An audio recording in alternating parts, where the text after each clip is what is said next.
In this video, we're going to build upon everything that we've learned so far around business ownership structures and look at how to recommend the most suitable option in a given scenario. We are going to meet 3 different sets of characters who are all looking to set up a business, and we will look at what the most suitable ownership structure for each is likely to be. As a reminder, the 4 main forms of business ownership that we've looked at so far are a sole trader, a partnership, a private limited company, or a public limited company. Let's have a quick refresher on each of these before we go any further. So, a sole trader business is owned by one individual, just one person who has complete control over everything. Remember that a sole trader is an unincorporated business. Basically, this means that the business is not its own legal entity. The entrepreneur and the business are one and the same.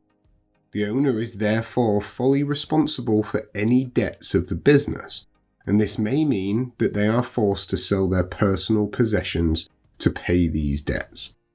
Remember, liability means your legal responsibility. So if your liability is unlimited, then your legal responsibility is unlimited. So choosing to operate as a sole trader is a good option, especially if you don't need too much money to get started. It's a relatively simple process as there are few legal formalities or paperwork to complete.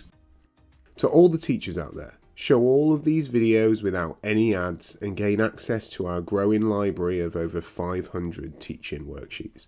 Why not visit BizzWizard.co.uk to find out more? And then we've looked at a partnership, which is a business owned by 2 or more people. There are many examples of partnerships everywhere we look, including accountancy firms and vet practices. A sole trader may decide to bring in a partner and create a partnership as a way of bringing money or skills into the business. Partners share both the risk and the reward of running the business, and a deed of partnership or a partnership agreement is usually created to avoid any disagreements. As with a sole trader business, a partnership is unincorporated, so the partners have unlimited liability. And again, this means that they are personally responsible for the debts of the business. And just like with a sole trader, their personal possessions may need to be sold to pay off any debts. Next up, many startup businesses choose to operate as a private limited company, or LTD. And this is one of the most popular forms of ownership here in the UK. Unlike working as a sole trader or being in a partnership, a limited company is a legal entity in its own right. The company is like a person. It's separate from the owners of the business, which will include all of the shareholders who own a piece of the company. Importantly, the owners of a private limited company have limited liability, so their legal responsibility is limited to the amount of money that they've invested into the business, and their personal possessions won't need to be sold in the event the company ends up in debt. A limited company is incorporated. It's formally set up and registered with Companies House, the government body that monitors companies. This process is more complex than creating a partnership or setting up as a sole trader, and it's more expensive to meet their reporting requirements. As well as having limited liability, another advantage of being a private limited company is that it is often easier to raise finances by selling shares in the company. So, the final type of business ownership that we're going to recap is a public limited company, a PLC, which is an option for larger, more established businesses. Just like private limited companies, a PLC is an incorporated business, a company registered with the government. The key difference between a private and a public limited company is that shares can be sold to the public. Public limited companies are usually listed on the London Stock Exchange, meaning that anybody can buy and sell shares in the company. And these shareholders become part owners of the business, and they have a vote in how it's run. bring this video and over 100 more to life with fun, interactive games, quizzes and case studies. Why not try the first 25 completely free by visiting BizzWizard.co.uk. So now that we've recapped those 4 main types of business ownerships, let's meet the first character for this video.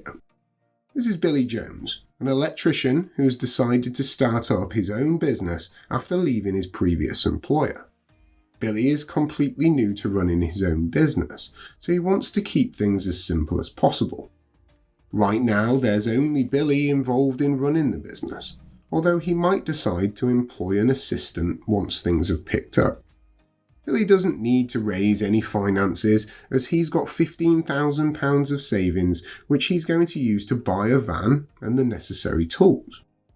So which business structure is best for Billy to use when he starts out in business? Well, Billy has 2 main options.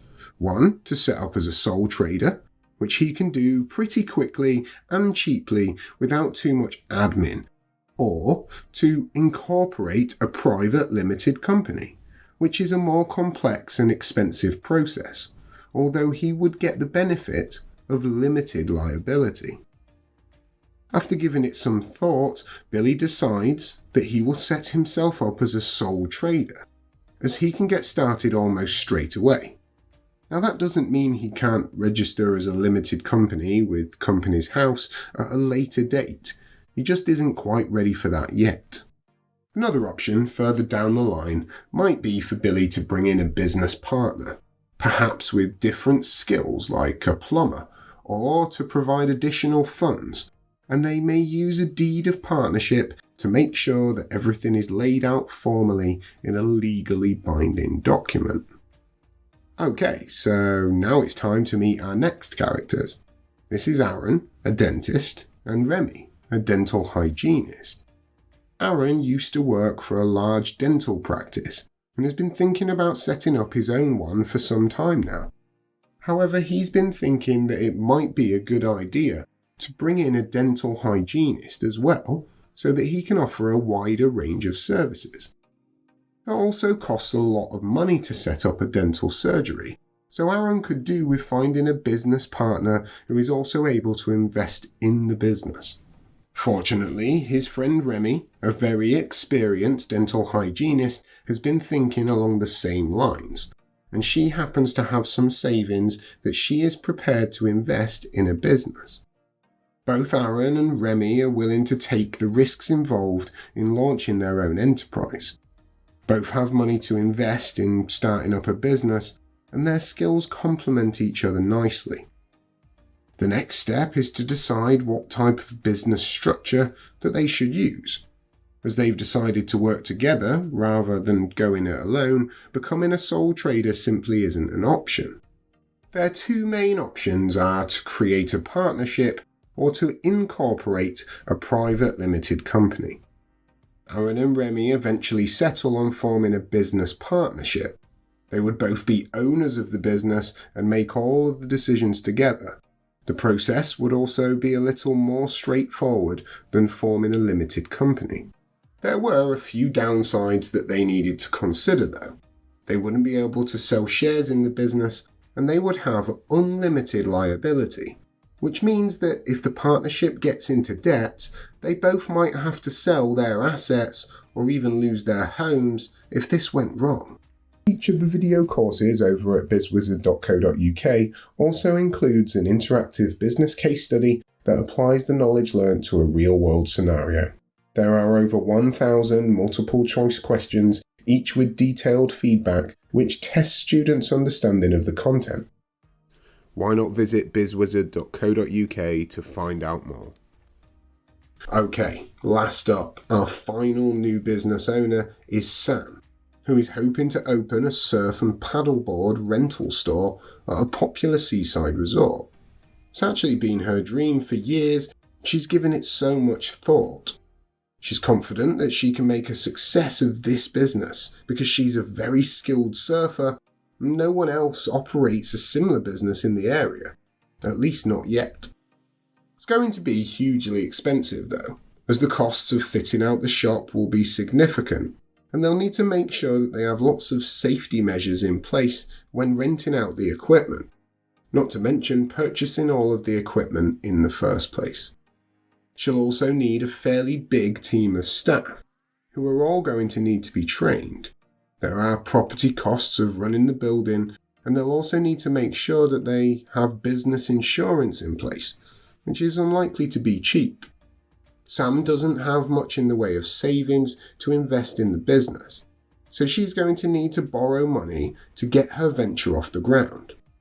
Even though she is going to have business insurance, she's a little concerned that there's a risk of being sued if someone ends up getting seriously injured while they're out on the waves. And thinking through her options, Sam decides that it's probably best to set up a private limited company. That way, the business has a completely separate legal identity to Sam as the owner, and she has what we call limited liability. And that means that she's only on the hook for any money that she invests herself, and that if the business is sued in the unfortunate case of an accident, it will be the business that is liable for any compensation payments, not Sam. And she won't have to sell her home or her other belongings to pay for those debts. There are also some other benefits, such as finding it easier to raise finance as a limited company. She can sell shares in the business, and she is also more likely to get a business loan as a limited company. Sam does need to be aware, though, that this process is a little more complicated, time-consuming, and expensive than operating as a sole trader or as a partnership. So if you're eagle-eyed, you might have spotted that none of our characters decided to set up a public limited company. As a reminder, this is an option available to larger, more established companies, and typically means that they sell shares on the London Stock Exchange. There must be at least 2 shareholders. There will need to be a share capital available of £50,000, meaning that they've sold £50,000 of shares even just to these 2 shareholders. The company needs to be registered with Companies House, and there needs to be at least 2 directors, and they must have a company secretary. So you can see that there's quite a lot to be in a public limited company, and that is why it's not suitable for the characters that we've met in this video. And that about sums it up. We've recapped those 4 forms of business ownership. We've looked at some characters and analysed the decisions that they've made. Of all the choices that you might make when starting out in business, one of the most important is the type of ownership structure that you select. Not only will this decision have an impact on how much you pay in taxes, but it will also affect the amount of paperwork that your business is required to do, the liability that you face, and your ability to raise money. You will need to be able to analyse the advantages and the disadvantages of each of these forms of business ownership, and often be able to make a recommendation on which is the best option to choose, just like we've seen our entrepreneurs in this video having to make that choice themselves. Until next time, this has been the BizzWizard. See you in the next video.